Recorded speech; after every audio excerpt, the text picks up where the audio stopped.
de autocensura. Stanley Kubrick fue uno de los pocos autores capaces de actuar como su propio verdugo artístico. El director prohibió la difusión de su primera película, Miedo y Deseo, porque consideraba que no estaba a la altura de su talento.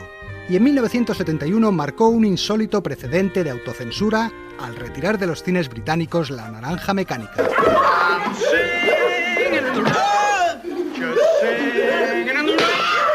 Resulta que poco después de estrenarse la película, varios delincuentes cometieron delitos similares a los que se veían en ella, y Kubrick fue atacado salvajemente por la prensa. La violencia engendra violencia. Eso dijeron, y el director respondió retirando la película de los cines.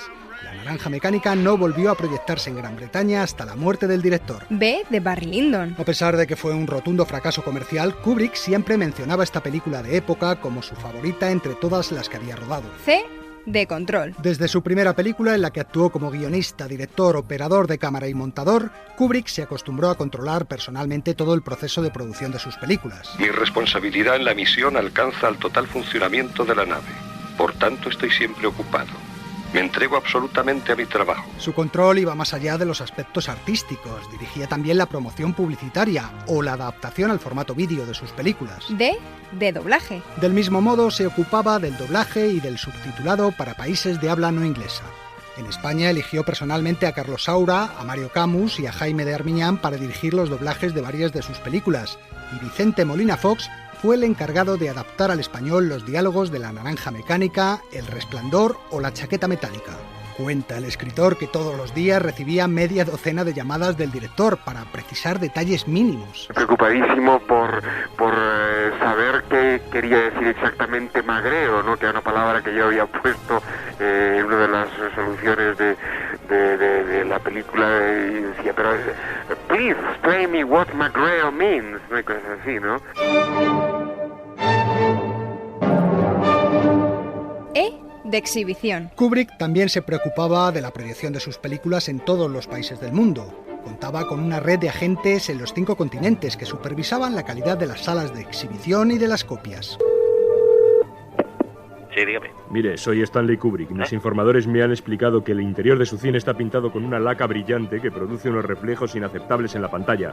No es para tanto. Si no vuelve a pintar la sala entera antes del viernes, prohibiré que mi película se estrene en su cine. Pero eso es imposible, no hay tiempo. No, yo me encargaré de todo. Le enviaré unos pintores de confianza. La anécdota es absolutamente real y ocurrió en un cine de Nueva York. F de Fotografía. Una de sus grandes pasiones. Con 17 años ya trabajaba como fotógrafo en la revista Look, hasta que un amigo le aconsejó rodar un cortometraje sobre un boxeador del que Kubrick había hecho un reportaje fotográfico. Y así comenzó su carrera como director. G de Guardia. A mediados de los años 60 abandonó Estados Unidos y se trasladó a una mansión situada al norte de Londres que convirtió en su cuartel general y fortaleza.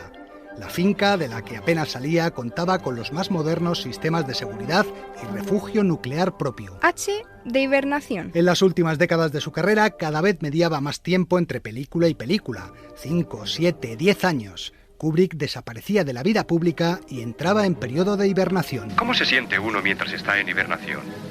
Como si estuviera dormido. No tiene ninguna noción del tiempo. El director solo salía de su guarida de vez en cuando para hacer prácticas en un club de tiro local.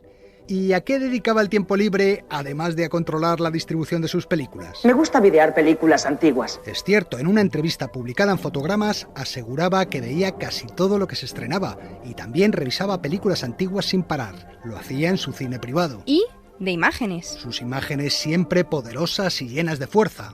Vigas Luna contaba una vez sobre un viaje que hizo en su juventud a Londres. Yo tenía 19 años y en un cine ponían una película que se llamaba Clockwork Orange, ¿no? Entré a la película y salí, y creo que el shock aún me perdura cuando... Además sin entender inglés, solo vi las imágenes, la entendí perfectamente porque mi teoría es que una película hay que entenderla solo con las imágenes.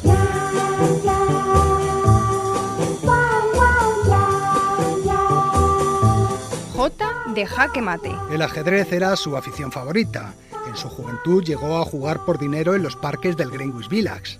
De la técnica ajedrecista aprendió la disciplina y la paciencia que aplicaba a su trabajo. K de Kirk Douglas. El actor fue el responsable del lanzamiento de la carrera de Kubrick.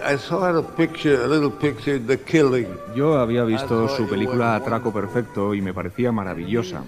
Por aquel entonces, Kubrick tenía el guión de Senderos de Gloria, pero ningún estudio quería producírselo.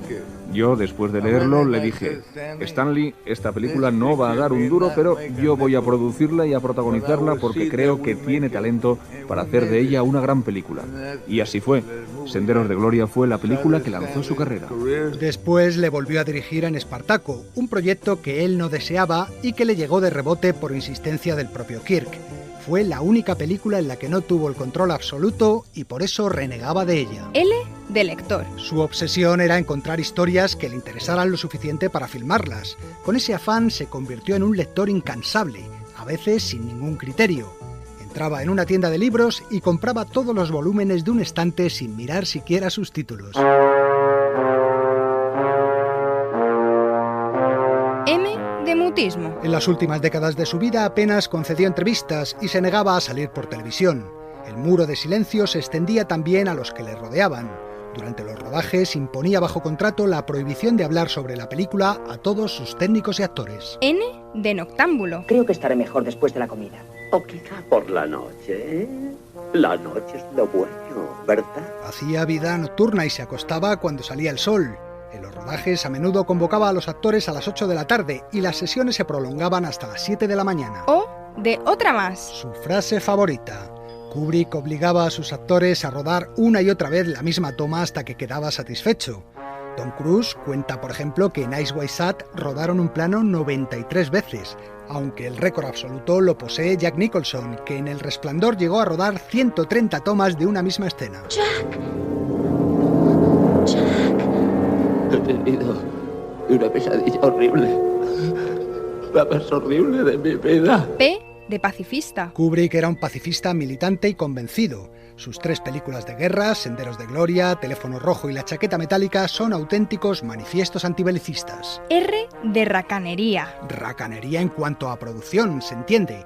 13 películas en 46 años de carrera dejan claro que Kubrick no era un autor precisamente prolífico. S de silencio. Guillermo del Toro, a propósito de 2001, Una Odisea del Espacio. Empecé a entender la manera en que Kubrick utilizaba el vacío, los silencios.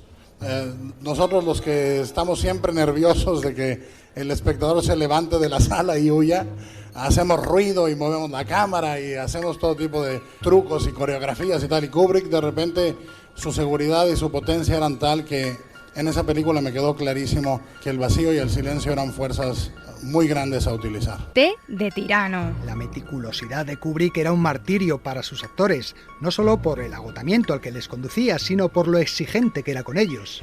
Un ejemplo: Malcolm McDowell, protagonista de La Naranja Mecánica, se quejaba de la ceguera temporal que padeció debido a las continuas repeticiones de la escena en la que recibe el tratamiento Ludovico. Después me pusieron unas cosas en los ojos y por más que quisiera no podía cerrarlos. A mí todo aquello me parecía un poco como de locos, pero les dejé que siguieran con lo suyo.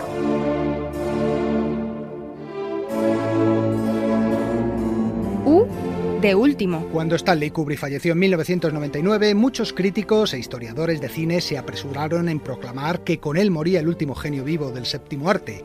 No sabemos si era el último, pero desde luego sí uno de los más trascendentes de la historia, tal y como explicaba el productor de varios de sus films, Jan Harlan.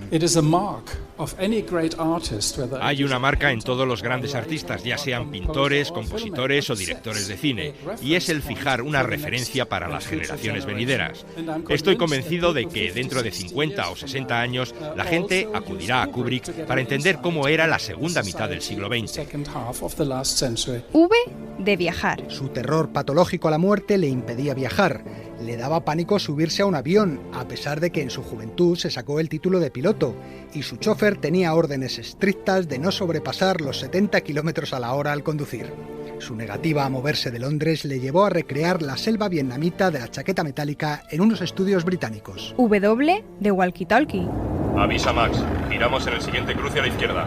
De acuerdo. Atención, Max, ¿me recibes? Kubrick solía llevar él mismo en un Land Rover blindado y antiinflamable los rollos de negativo de sus películas al laboratorio de revelado. Su montador habitual viajaba adelante en otro coche con el que se comunicaba con walkie-talkies. Su misión era servir de escudo al Land Rover en caso de accidente. X de XXL. Los rodajes de Kubrick eran extra largos, interminables, y lo eran debido a su meticulosidad casi enfermiza que le llevaba a cuidar todos los detalles. El de Barry Lyndon, por ejemplo, duró 2 años, en parte porque el director se empeñó en filmar con luz de velas, la iluminación que se utilizaba realmente en la época en la que transcurría la película. Al tiempo de rodaje había que sumarle meses e incluso años de preparación previa y postproducción. No es extraño que en una ocasión el productor de 2001 le preguntara al director: Pero vamos a ver, ¿el año del título se refiere a la época en la que sucede la historia o al año en la que la vamos a estrenar? Y de Yo soy mi obra. Juan Carlos Fresnadillo, director de cine. Se refleja y se percibe en su cine, y creo que es uno de los pocos que lo consigue, que en cada fotograma de su película estén condensadas todas sus películas. Y Z de Zarabanda. La zarabanda de Händel que utilizó en Barry Lyndon y con la cual terminamos este reportaje.